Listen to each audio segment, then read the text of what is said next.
Afisa habari wa klabu ya Simba Sports Club ndugu Ahmed Ali amezungumza kwa mara ya kwanza kuelekea taarifa ambazo klabu ya Simba waliziweka hadharani kwamba mchezaji Clatous Chota Chama pamoja na mchezaji mwenzake Nasoro Kapama kufungiwa kwa utovu wa nidhamu ambao waliuonesha kipindi ambacho timu yao ilikuwa ikishiriki mazoezi yani kwenye uwanja wao wa Bunju B.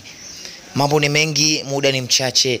Mpaka sasa Clatous Chota Chama ameeleza kwa udi na uvumba kwamba hajafanya chochote ambacho kimemfanya afungiwe ndani ya Simba, na ni kuna vitu ambavyo vinaendelea ndo vinamfanya aweze kufungiwa na Simba Sports Club.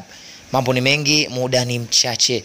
Clatous Chota Chama ambaye mpaka sasa hajashiriki wala kucheza mchezo wowote wa Simba. Utatizama Simba Sports Club jana ilicheza na Kino Boys KMC katika uwanja wa Azam Complex na kutoa sare ya 2-2 na Simba Sports Club kuondoka na alama moja katika mchezo huo.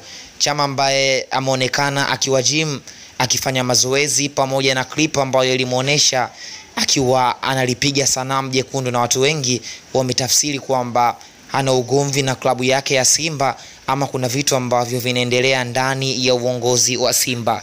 Ahmed Ali ameelezea kiufupi kwamba Chama hana tatizo lolote na viongozi wa Simba, bali ni utovu wa nidhamu tu ambao waliuonesha kipindi ambacho alifanya na kocha akaona isiwe kesi, basi ni lazima apatiwe adhabu ambayo hata Nasoro Kapama naye amepatiwa adhabu hiyo, kwani hakuna mchezaji ambaye aliyekuwa juu ya timu. Ahmed Ali alizungumza